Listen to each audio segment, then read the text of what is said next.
Is it possible to catch pond fish in the middle of the hot summer? Yes, it is. Well, if so, where? Well, there are two places. The thickest, heaviest cover on that pond, whether that's weeds or brush or whatever might be on there, probably moss would be a good example. Fish the moss. And then the second place would be the deepest hole in that pond. I know of a pond that's got 18 foot of water, and then it comes up and it flattens out and there's a lot of cover, but in the summertime those fish just set right down the bottom of that 18-foot hole, and I could sit right on top of them in a little boat and just catch them all day long. So look for the deepest part of the pond and look for the heaviest cover in that pond. All right.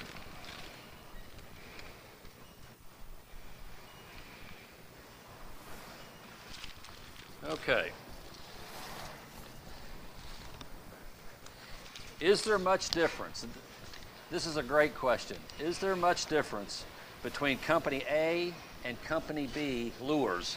You know, I've got all kinds of tackle boxes in my bass boat, right?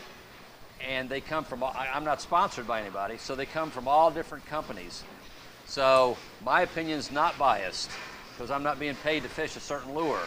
The answer is no. I don't care what anybody else tells you. When these pros pitch these lures and they got a specific this and a specific that makes them all the difference in the world, and because of that difference they just catch fish more than if they used any other lure, is nothing more than a sales pitch. Lures are designed to catch fishermen more than they are to catch the fish. The reality is a lure is nothing more than a tool in a toolbox, all right? The knowledge in your head based on experience, websites like this that teach you how to be successful, far more important than what company lures you might fish. At the end of the day, you know, if you throw the lure at the right depth, at the right speed, I don't care what it is, you're going to catch something. You take one of these, you know, lures that are purported to be the most outstanding thing in the whole wide world.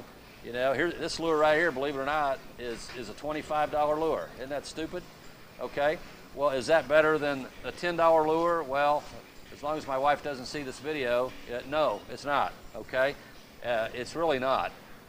So what's important to understand is back in the day, it really was a big difference. It was a huge difference back in the day. But today, the quality of these lures coming from all the primary manufacturers are so good that all you need to focus on is which one is the tool I need today. Is it the wrench, the screwdriver, the hammer? You know, what is it? Which tool is going to best help me determine where and catch fish today given the conditions that I'm fishing? So no, in my opinion, there isn't any difference. How do you determine when it's time to move on to another spot?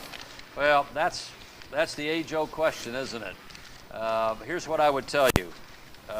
If you're like me and you prefer to fish for aggressive, active fish versus neutral and negative fish, then you're probably looking at 10 or 15 minutes, at the most 15 minutes, and trying various lures, running at different depths, okay?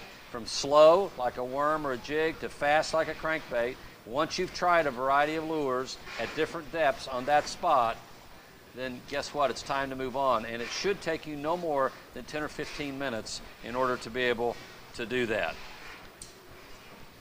So I hope those have helped you a little bit. I know those are questions. I get a lot of those same questions repeated over and over and over and over, and so I hope that helps answer some of your questions. Now, you know, I appreciate y'all tying into this website, learntobassfish.com, as well as my blog. As you know, I'm not sponsored by anybody, so I don't have anything on my heart other than helping you be more successful. And I really appreciate the comments. Many of you have made comments on my, both in terms of emailing me, but also many of you have gone to the YouTube videos and have made very, very nice and positive comments. And after, I don't know, 3 or 4 years of doing this, knock on wood, nobody's made a negative comment yet. I want to just tell you I appreciate that. That means we're doing something right. So until next time, you know, we'll see you back here again on learntobassfish.com. Again, this is Clay Dixon, and listen, go and watch the videos, click on the link, go to the blog, watch the blog videos. You know, the links on the website are all about bass fishing. The blog is just about catching fish, period. and I fish some of the toughest lakes ever on the blog in the state of Kansas. But what you learn there, you can apply to wherever you live. You don't have to live in Kansas. You don't have to be on Lake of the Ozarks in Missouri. I don't care where you are in the country, you can learn from both the videos on the website as well as the blog. And if you feel like it, hey, sign up on the website so that when every time we send out a posting like this, I also send out an email with more detail and that sort of thing as well. So if you're not on that, you're missing out on those free things, and they're all free. And when you give me your email, guess what? It goes absolutely nowhere except for me to send you a notice when we've done a new posting. So hey, thanks a lot. Till next time, Clay Dixon, LearnToBassFish.com. Thanks.